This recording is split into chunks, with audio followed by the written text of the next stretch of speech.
Danielle, you have to unmute your mic.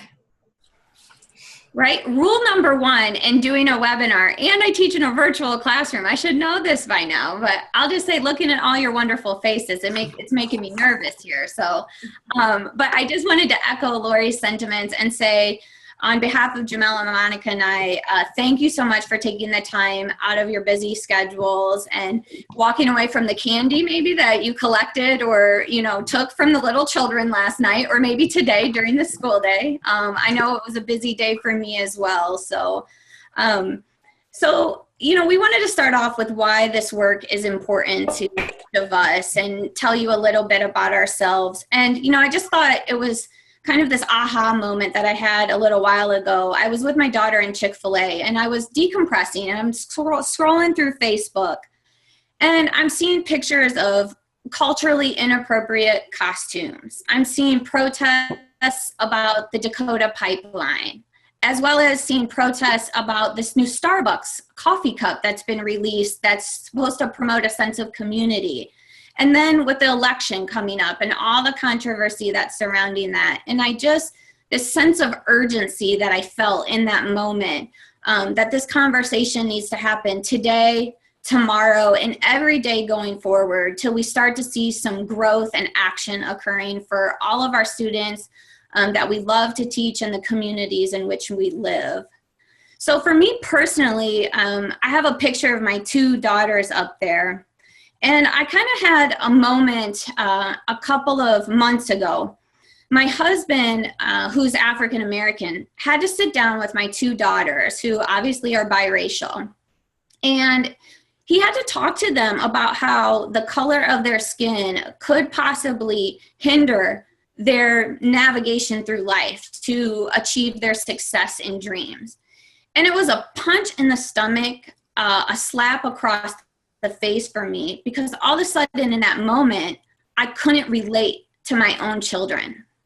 I grew up in a small town in Ohio, Catholic family. I was raised by my father most of the time. And, you know, it was like, I couldn't understand. I couldn't understand what it was like to be my daughter, Anaya or Amira, and hearing what my husband was telling them and how he could relate to them on so many levels, and the tears in his eyes, the tears in their eyes, and they're 6 and 13. And all of a sudden, I realized, you know, are they going to look at me for support, not just because I'm their mother, but because I'm an ally?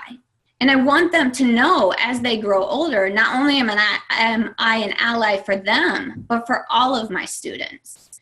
And then professionally, I'm thinking about the student that I just met with a couple of hours ago who lives in a small neighborhood in southern Germany. And we're talking about algebra, everyone's favorite subject. And I'm thinking, you know, about this webinar tonight because it's been on my mind all day. And I'm wondering, when are we going to take this conversation on a global scale? And how is it going to look different? Is this just an American problem, or what does this look like globally?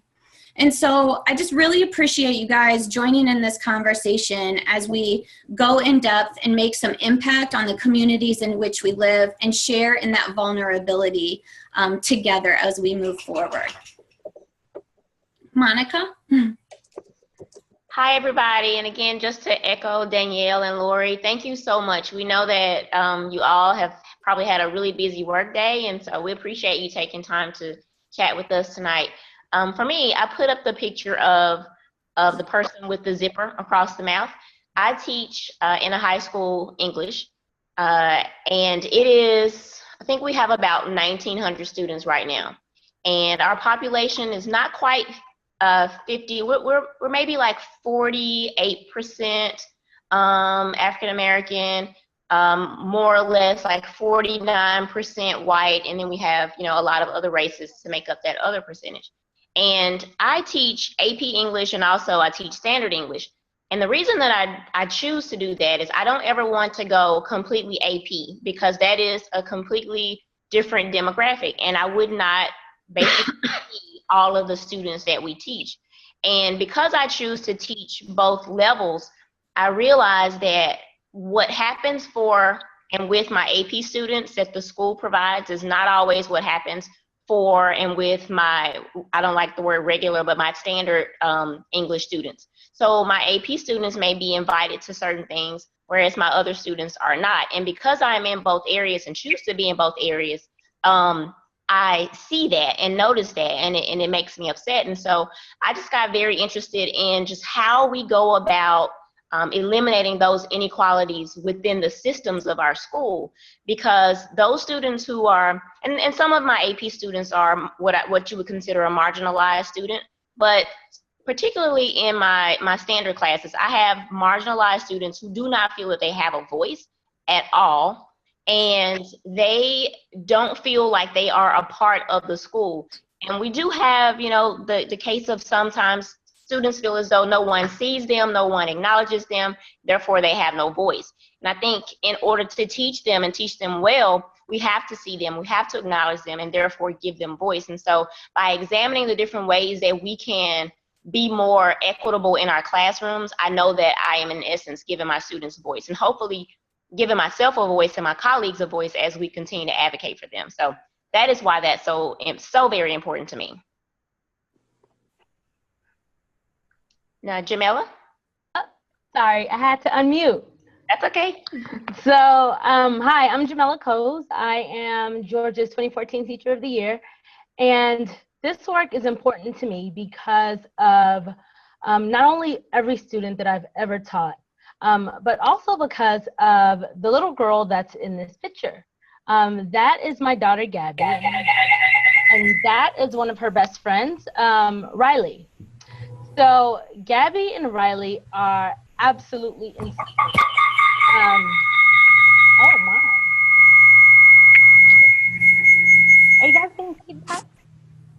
Jamela, if you have two microphones on, like on two different computers or on a computer on a phone or something like that, you're getting feedback, and so you just need to turn the sound off of one of them. Okay. Yeah, I thought the sound was off. Is this better? Yeah. We don't know yet.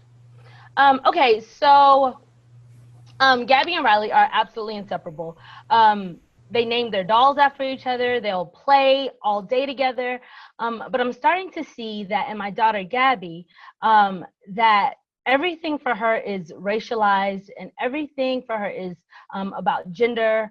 And I worry about what that's going to be like for her when she goes to school.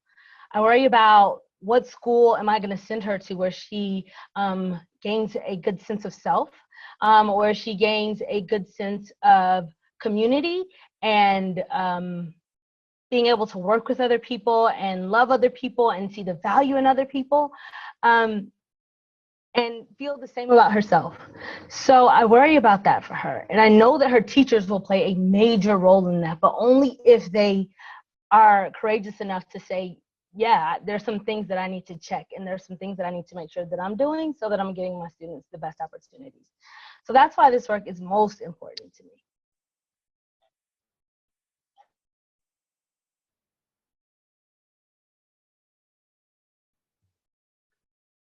Okay, and so we realize that we are in session 1.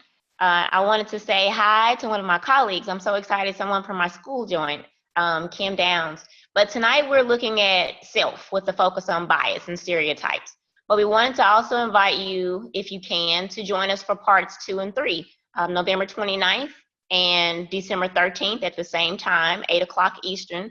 The second session, we have 2 special guests who are joining from my school, and they are doing a wonderful job in our area, basically talking about equity and bringing these issues out in a lot of different presentations. And they're going to join us, and we'll talk about some concrete things that teachers can do within the classroom to build that equitable environment.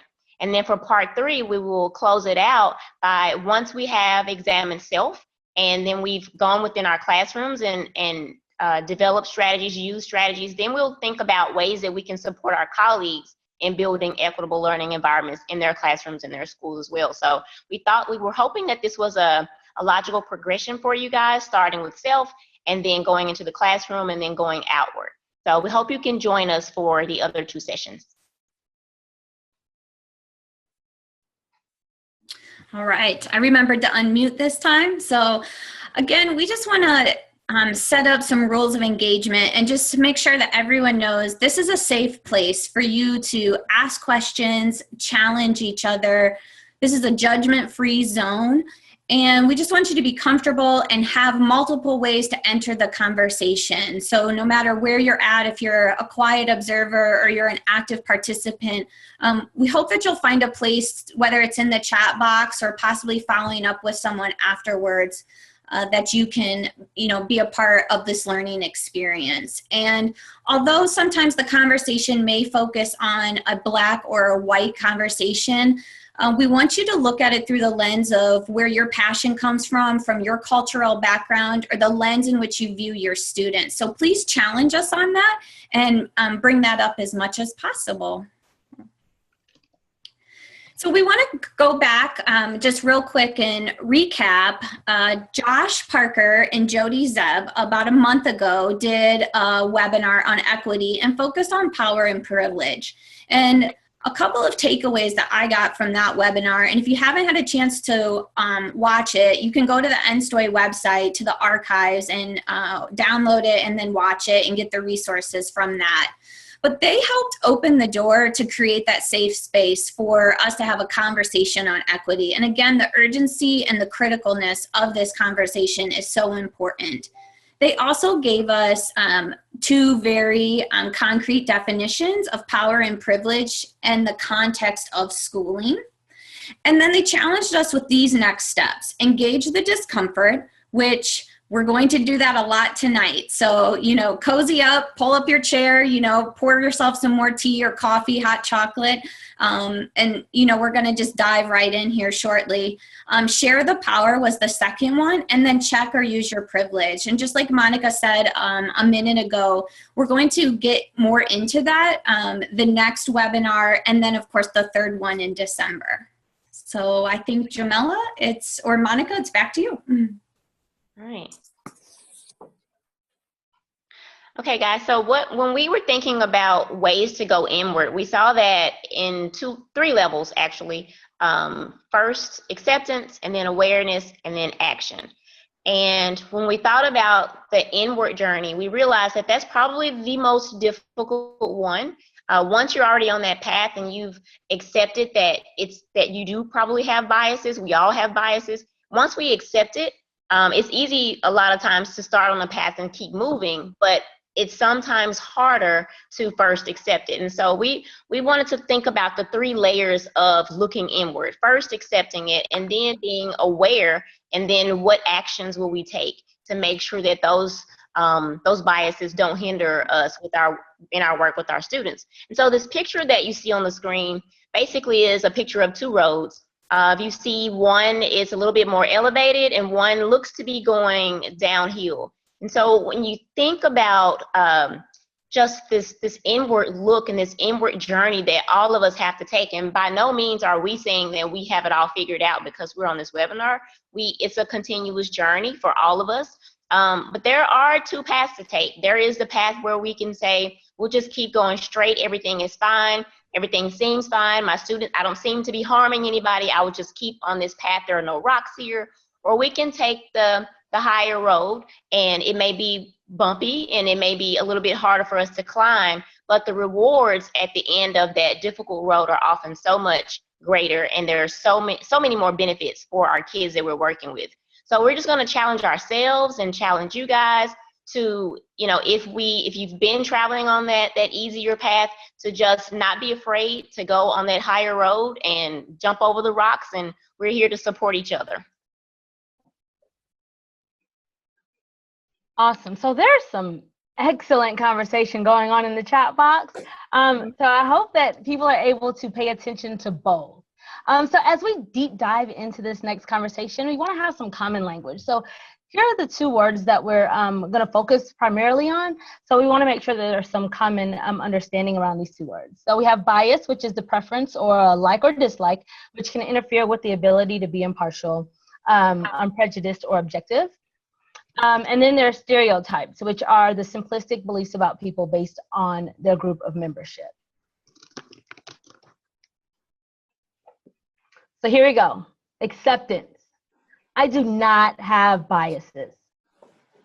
Now, the very idea of accepting that you have biases can be uncomfortable because we like to believe that we're good to all people and we're kind to all people, and we probably are.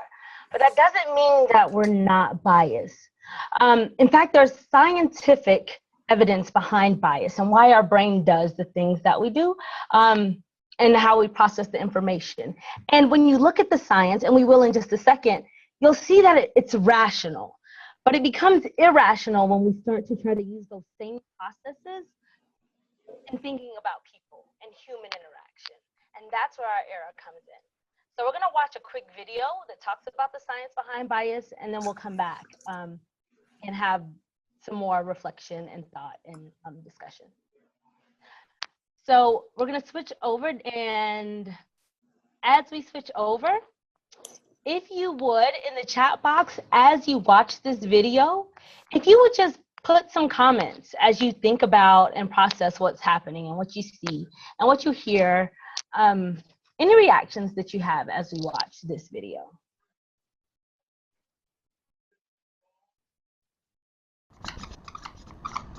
The unconscious mind is amazing.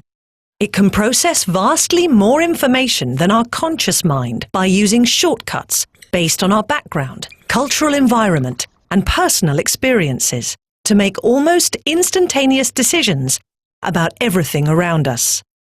The snag is, it's wrong quite a lot of the time, especially on matters that need rational thinking. Here's a classic example. A bat and a ball cost £1 10 pence. If the bat costs £1 more than the ball, how much does the ball cost? Most people, including over 50% of students at some of the world's leading universities, get the answer wrong and say 10 pence. The answer is actually 5 pence. Many of us choose 10 pence without thinking. This is because our unconscious mind uses instinct, not analysis. So our unconscious is fallible. It's also biased. It makes snap judgments of people we meet, categorizing them according to gender, social and other characteristics. In milliseconds, we judge whether somebody is like us and belongs to our in-group. These are the people we favor. So men might favor men, while women might favor women. However, we can belong to different in-groups, and we like to be part of an in-group that's powerful, which could mean a woman favoring a man over a woman. That's unconscious bias. All of us have it, and it colors our decisions without our realizing. For example, research reveals that if I were a man, you would be more likely to be nodding. People pay more attention to a male voice. The Royal Society fosters excellence in science, but this can only be achieved if we select from the widest range of talent. And that's not possible if unconscious bias is narrowing down the field for non-scientific reasons. To lessen the impact of unconscious bias, which is easier for us to notice in others, we are raising the awareness of unconscious bias to members of our selection and appointment panels. We're encouraging panel members to deliberately slow down decision-making, reconsider reasons for decisions, question cultural stereotypes, and monitor each other for unconscious bias. We can't cure unconscious bias, but with self-awareness, we can address it.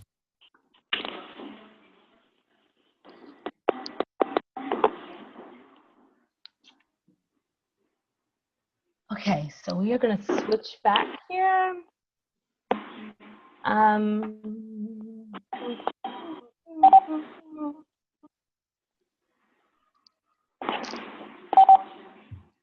And just a second here.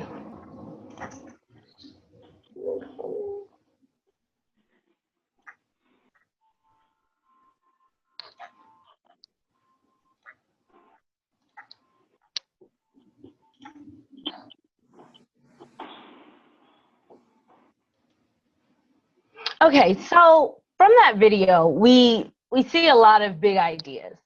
And I will tell you, I looked at that math question for like 10 minutes trying to figure out where I went wrong. Because I'm like, it is 10. What does she mean it's not 10 pence? Which is exactly the same as like a dime and a dollar. But I'm like, what do you mean it's not? And here I am doing the math and thinking about it. And I'm like, why can't I get it right? And finally, it occurred to me why I couldn't get it right. But that's just how the mind works. And it's an automatic response. It's how we won. A lot of times it's how we've been, as the video explained, that it's from our cultural backgrounds, it's from our environment, it's from our personal experiences, and it's just the way we develop our brain. It's a shortcut that we've been taught to use and that we've been able to use effectively in most cases.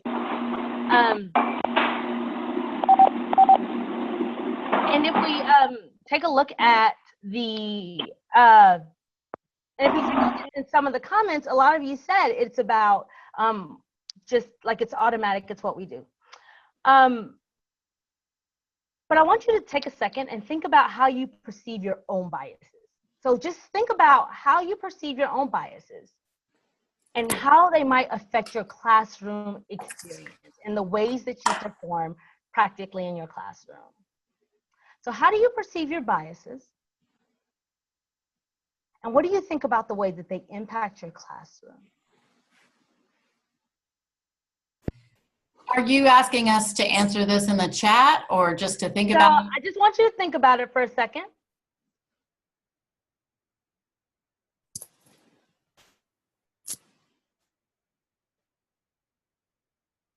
And then if you've come up with an answer that you're comfortable with sharing, if you'll just put 1, 2, 3, 4, or 5 in the chat box, and I'll read it for the people who are on the phone. Number 1 says, I do not have biases. Number 2 says, I have biases, but they do not impact my classroom practice. Number 3 says, I have biases, but I'm not sure how they impact my classroom practice. Number 4 says, I have biases, and I know how they impact my classroom practice. Number 5 says, I have biases, I know how they impact my classroom practice, and I work every day to be intentional about eliminating them.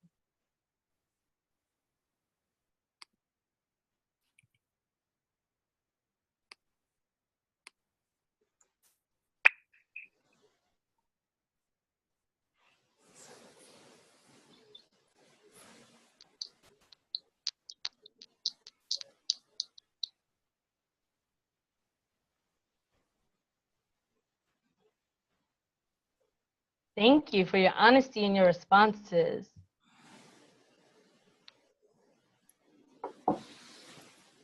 Awesome.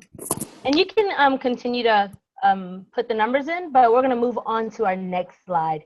And if anyone's paying attention, no one put 1, so that's awesome. We're in a really good place. Because if we can start from recognizing that, yes, we all have biases, and like that's step 1, we have them. So from there, we're going to move into awareness.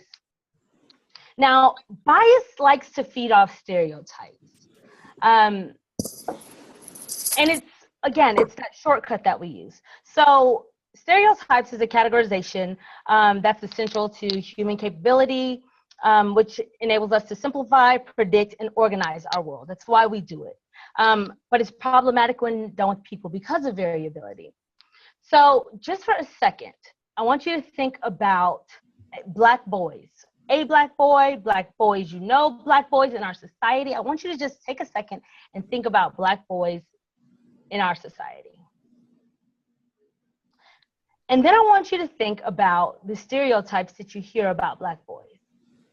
Not that you believe these stereotypes. So I want to make sure we distance that. It's not stereotypes that you believe, but stereotypes that you think the general public may believe, or too many people. Stereotypes of Black boys.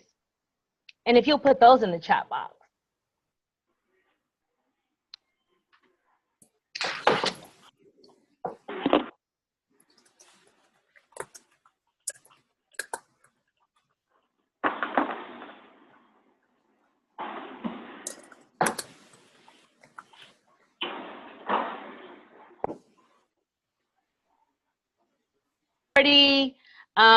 I saw super predator, sneaky, unteachable, thugs. They're futureless, nonverbal. They're in gangs. They're underachievers.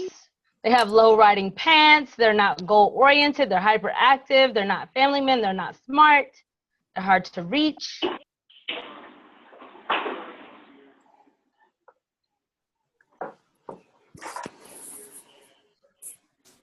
They can't learn.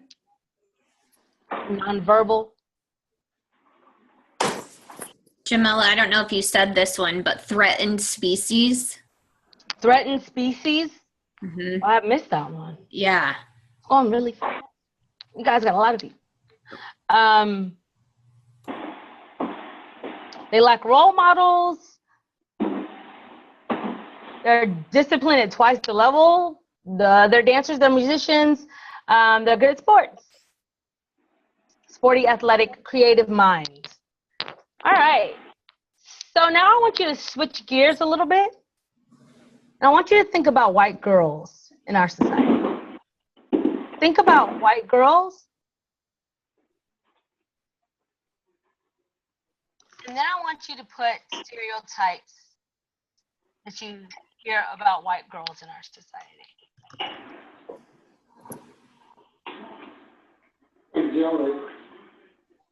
You got pleasers, they're snobbish,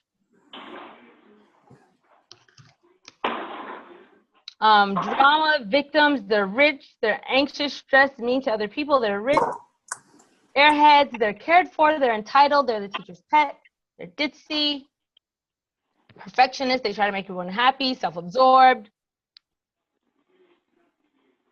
they're beautiful, smart, vain, privileged, likable, privileged, vapid princesses, must be protected, smart, they do no wrong.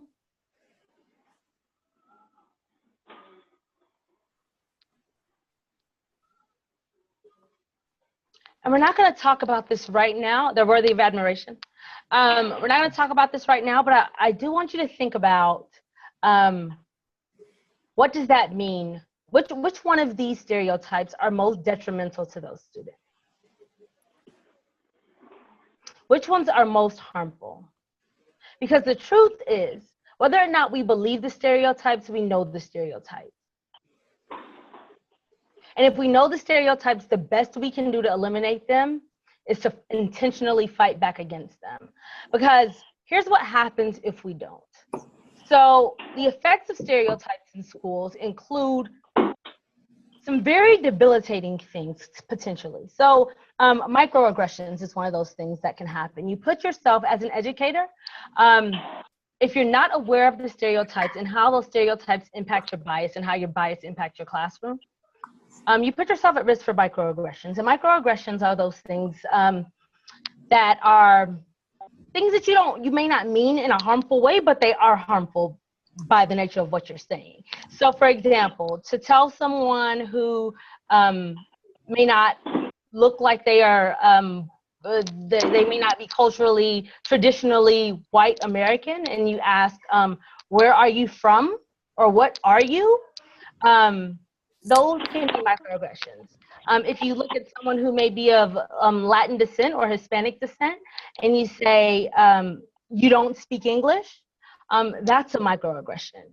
If you look at someone who you may not, for whatever reason, consider to be well-spoken, and you say, oh, you're so well-spoken, that is a microaggression. I once had a teacher in a college class look to the Black students in her class to ask, why do Black people say ax instead of ask? That's a microaggression. So all of those things play into what happens if you're not aware and conscious of the way your stereotypes affect your bias in the classroom. Additionally, you're perceived as a less caring educator. You're perceived as not having the same level of commitment to all of your students. You can tend to have lower expectations of your students. And you can also foster stereotype threat, which is the belief that students embody, which has them play out the stereotypes that their teacher has or whoever has placed upon them. So let's say the stereotype of Black males is that they're lazy. Stereotype threat is the notion that now they will perform as lazy because that is what they believe they should be rather than what they could be differently. So the effects of stereotypes in schools and the way that they play out are extremely harmful for kids, especially the ones that are most at risk for being marginalized in various ways. But it's not all lost, right? There are some very particular things that we can do, very specific things that we can do to eliminate our bias. Now, you can't ever eliminate your bias. The best you can hope to do is to constantly talk back against your bias, to help reframe the way you think about students, to help reframe the way you think about different people that you interact with regularly. So there are 5 things that Patricia Levine has set out. She is a psychologist, experimental psychologist, and that works with prejudice and bias and stereotypes. And the first thing is stereotype replacement. It's recognizing when one is responding to a situation based on a stereotype. And it's actively substituting that bias, that response, with an unbiased one. So it's being intentional, first recognizing your bias, and then intentionally reframing it. And then you have counter stereotypic imagining, which is you detect the stereotypical response, and then you visualize an example of someone who does not fit that stereotype. Either someone you know that doesn't fit that stereotype, and if for some reason that there's not someone you know, then someone famous that doesn't fit the stereotype. One that's often thought of is for when you're thinking about Black males is the President of the United States. Black males can be more than lazy, and they can be more than super predators. They can be a lot more than what stereotypes would have us to believe. And that's not to confuse reducing your biases based on stereotypes or not recognizing the importance and the value, or not value, or the problems of systematic institutions that place Black males in particular levels. But it is a way for you as an individual to start thinking about and reframing Black males. Hey, Jamela. Yeah. Can I jump in 1 second? Yeah.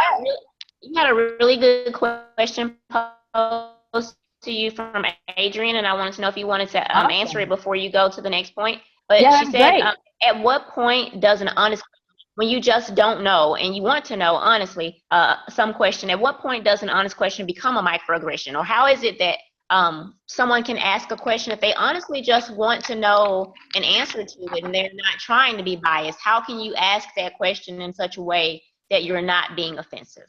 Oh man, that is an excellent question.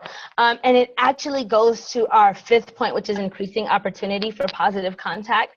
So yes, honest questions are necessary.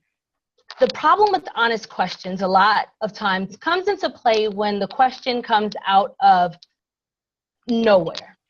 So if you haven't done your own homework to begin with, so let's say that you haven't had any exposure to Black people or women or people with disabilities, whatever the query is. If you are going to ask questions, it's incumbent upon you to also do some homework and some research about that. And I have recently had that experience to have to figure out and navigate cultures that I had no understanding of. I recently became a major advocate for people, for the LGBTQ community, and I did not know much at all.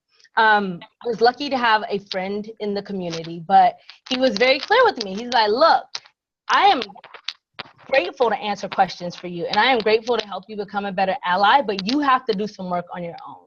You have to find those places that can expose you to more than what we can do in this one-on-one conversation. So if you build that that sense of wanting to help all along, then your questions don't come off as, oh, I just want to know because it's a random question that I don't want to know. There's a true, genuine grounding for you wanting to know and better understand.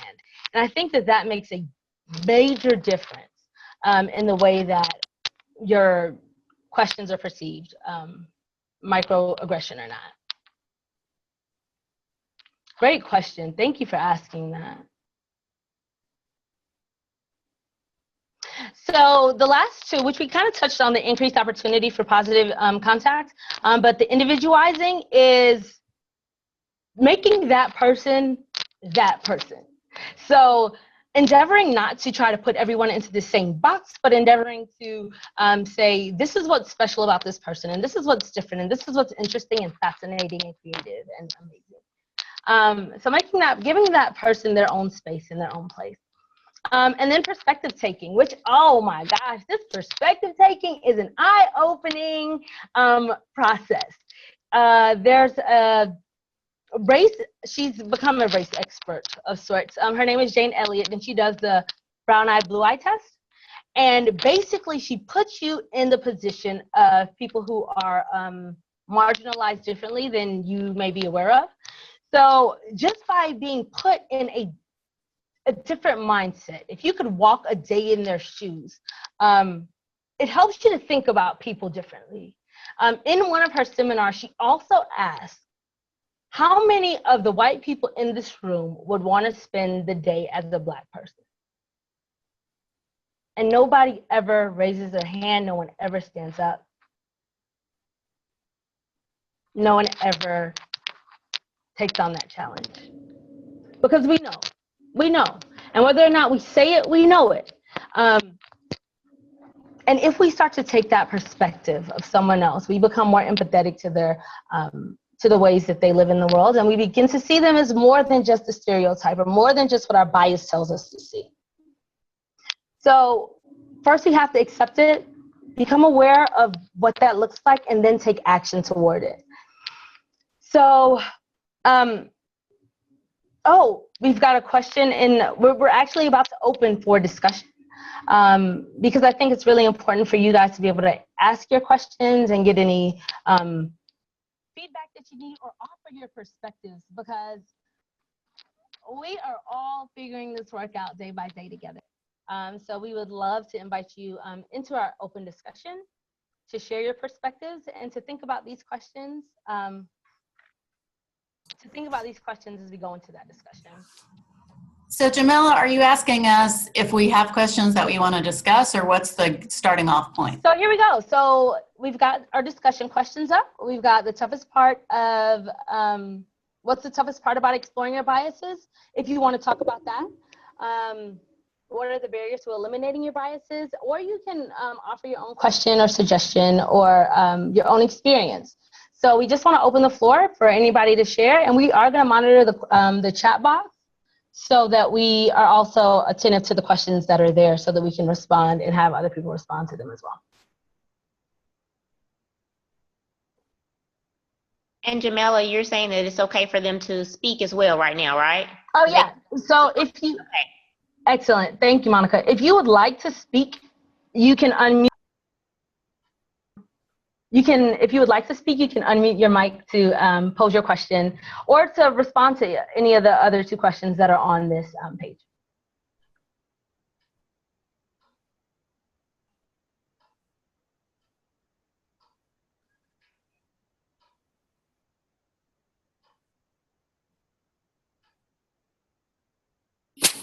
Hi, everybody. Hi, Marianne. Hi. I was just, the toughest part, I think, about exploring my biases is to recognize that after working on them for about 30 years, they still pop up. And even after, you know, being the grandmother of biracial kids and experiencing many things as a family member of Black people, because now with my son-in-law, all of his family is my family, I'm still a white woman, and it's just weird to be white after all of that. Like, it feels like I should be somehow not white. I don't know. And I don't know what to say. Like they tease me at home and say, oh, you know, you joined the NAACP and, you know, you think that you're somehow, black or something. I don't know. It just feels that your reality changes when you have a biracial family. And I think it's hard to still recognize things bubbling up inside that are biased and come from a lifetime of living in a toxic, oppressive structure. And that's really painful. That's really painful, especially. And Danielle, and when you talked about your daughters, I'm not looking forward to having those conversations with my 7-year-old granddaughter and my 3-year-old granddaughter, because we're like in love with each other. And to think about being part of something that could potentially oppress them is hard. Right. And to just, to have that experience of living, or that my husband has lived with that fear. And like right now he lives in Kentucky, and nothing against Kentucky by any means whatsoever. But when he goes outside of the military base, I'm like, text me when you leave, text me when you get there. One time he was driving and a police officer pulled up behind him, and I just, like, my heart sunk. And I'm thinking, I feel so much fear, and to know that people live this way all of their lives. And so how do we help people overcome that fear? What can I do to help others overcome that fear? It's daunting, and it's like, I should have been doing this 10 years ago. So what do I need to do right now? I think also I think maybe the hardest part is recognizing one's complicity in the oppressive structure. The most poignant moment for me was one time my daughter's car had a muffler broken, and I went with my son-in-law, who's black, to fix it into a very white neighborhood. And there was a police car that trailed us the whole way out. And as he was getting under the car to fix it, a white neighbor came out of his driveway and looked at his black body sticking halfway out of the car, but then looked at me and nodded like, oh, he's with you. He's safe. He's okay. He's a safe black person, And I thought, ew, I don't want that complicity. And just being in that complicitous relationship that oppresses the people that we love is hard to shake. Is it safe to talk? So I was, for number 2, I guess for me, when you talk about, and Marianne, I just want to thank you for just being transparent and not being afraid to share your experiences, because it's really great for me to hear your point of view, and that helps me break down some of my biases and understand that, my struggle is your struggle. Danielle's struggle is my struggle, and Jamela and everybody else. So I think that's a wonderful first step. For me, I think some of my barriers to eliminating my own biases are my experiences growing up. I'm from Toledo, Ohio as well, and people think because you live in the North or the Midwest that I've experienced more racism from home in Ohio than I do living down in Georgia and Alabama right now. I was told growing up to stay on my side of the street, to go back to Africa. So I mean, as much as I am a very, very fair teacher, and I have friends who are every color of the rainbow, but in the back of my mind, I still carry those experiences with me. And I'm always a little bit suspicious of, okay, we've got to, just kind of remember that these things can be here. I think I posted a comment in the comment. I'm going to try to wrap it up so more people can talk. But another barrier to eliminating biases is, I am the first African American Department of Defense Teacher of the Year, and I encounter some people who want to talk about it, and other people, it makes them feel very guilty. So we won't even address it. And that is definitely a barrier. I think we have to definitely address it head on and talk about it like we are now, because ignoring the issue is not going to make it go away. It's only going to compound it. And so Tim and Michael, I'm just loving reading your comments, and I'm feeling very empowered tonight to go back into my school and just think of more ways to create more culturally responsive teaching techniques. And I just thank you guys so much for doing this. This is so empowering. This is Brian from CCSS. So I just want to hop in for a second. I think this has been a really great conversation, really wonderful. Thank you, everybody, for being so open.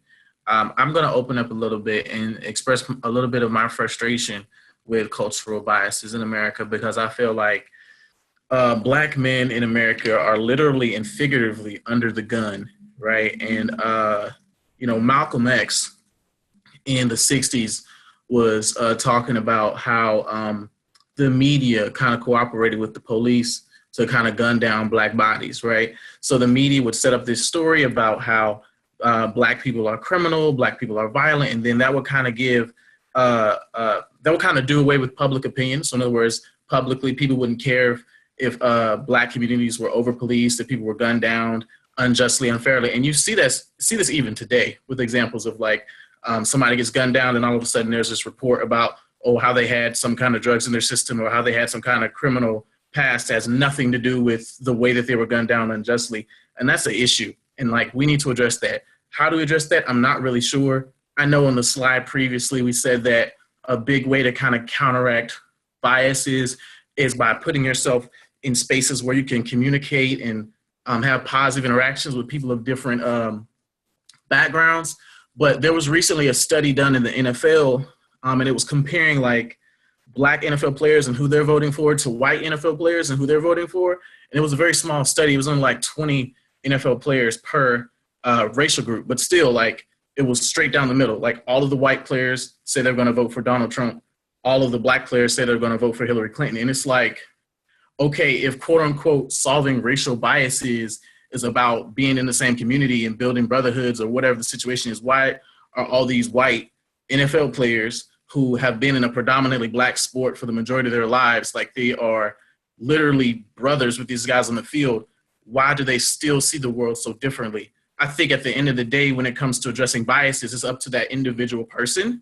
And I feel like for a lot of folks, particularly folks who have power and influence in our society, there's really no real reason for them to address their own biases or try to call out other people for their biases. And so that's the frustrating thing to me. And I'll stop ranting here, but I guess that's my answer to question number one. The toughest part about exploring biases is like, how do you overcome that?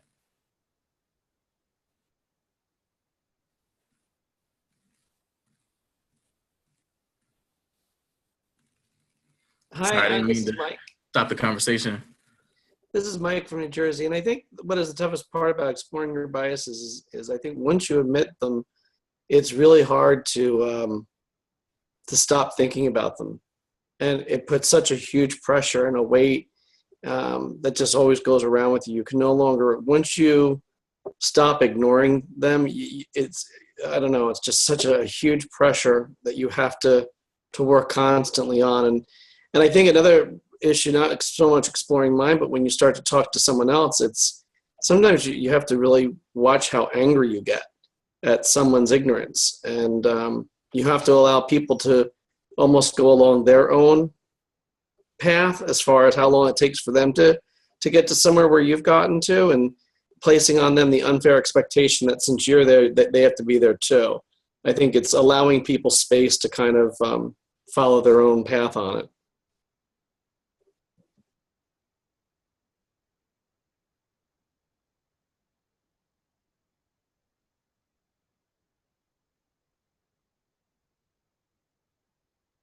I was going to jump in quickly and just say, to Michael's point, we also have to think about the fact that some people have only been in these certain little boxes, and they've only seen the people within that box. And so when they react to things and when they ask questions, then they are forming those opinions and those questions based on only what they've seen in their box. And so, if there aren't those opportunities, or they don't create those opportunities to get outside of that box, then it's so very hard to be able to overcome those. You never can completely overcome bias, but you will never be able to move forward and have better relationships with people if you don't ever come out of your box. And I live around people and work with people who are just fine with just knowing these 5 people on their street, and that's a big problem. And it's sometimes, as whoever is test user pointed out, like that's sometimes a really tough thing when you can see that someone is not growing, someone you care about maybe is not growing because they won't step outside of that box. So we are going to talk about that a little bit in the next couple of sessions, like how we can deal with that.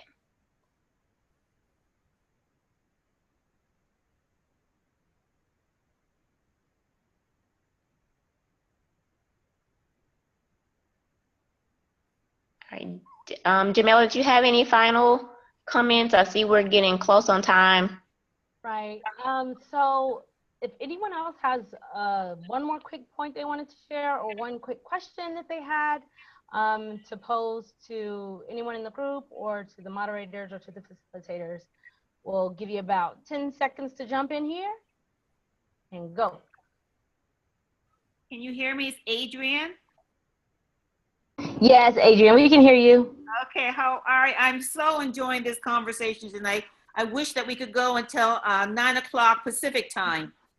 But my comment I just want to make is that for those who are interested, they do have the Harvard implicit bias test, that you can go there and take that test. There are many different forms of that test. And I'm sure that when you take that test, you'll be very interested in some of the findings about your own biases that you didn't think existed.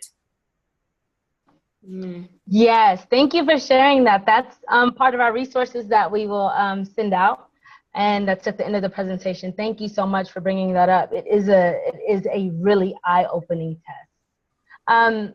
So we're gonna go ahead and start wrapping up at this point. And we just thank you so much for your time and for your input and for your conversation in the chat boxes and whatever side conversations you were having. We thank you for that. We are so appreciative of you doing the hard work, because it can be hard work. So thank you for doing that and engaging with us in that process. Well, I want to say that I'm thankful that you took your time, all of you, to have this conversation, as hard as it is for some of us to listen to and really think about. It's so important that we're doing that. Thank you. Yeah. Thank you. Thank you so much, Kathy. So for the next session, as we said, we're going to dive into the classroom a little bit. I'm so excited. 2 of my colleagues, as I said, will be joining us, Brittany Ray Crowell and also Jeannie Walker. And we're going to talk about just what we can do in the classroom. What are some concrete things that we can do?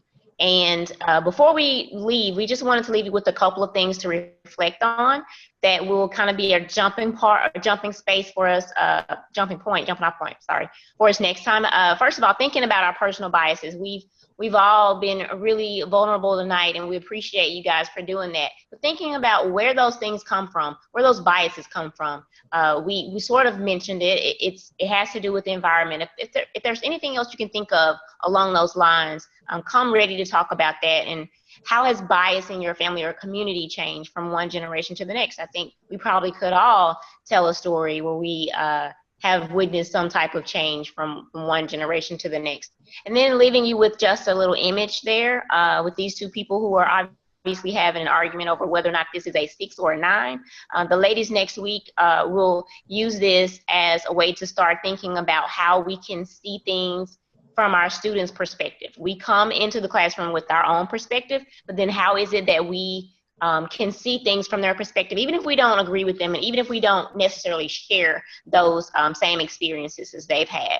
So those are our 2 reflection questions, and you will get those in email, and I'll send Lori the picture to add just so you can have that.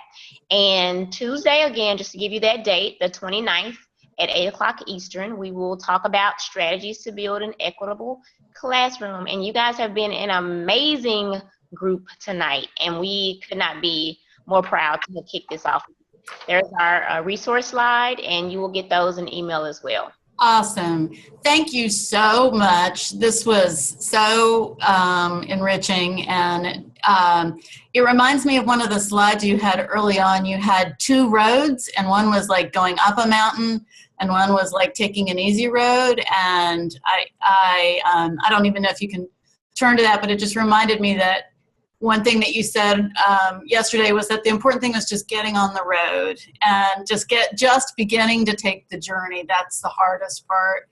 And so I really appreciate it. I appreciate being able to share ourselves, warts and all toward a higher purpose, which is serving all of our students. So thank you for that.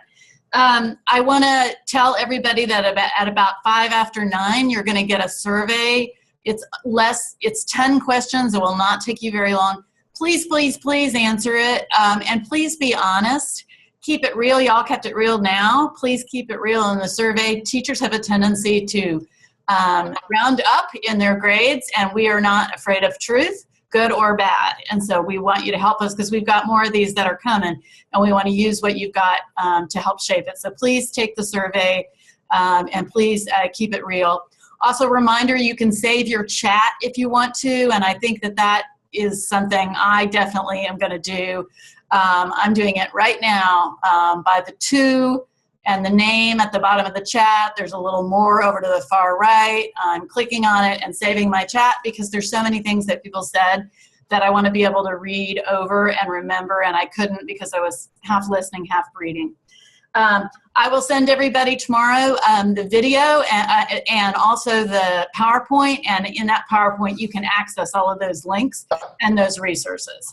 So thank you again so much. I will also send you a link to register if you have not already registered, although ladies, we already had 76 registered for the second one. So you're on a roll. So thank you very much, everybody. Have a really good evening. Pray for us over the next week as a country and have a good week. Bring a friend next time. To vote or to the webinar. But, Yeah. all right, thank you.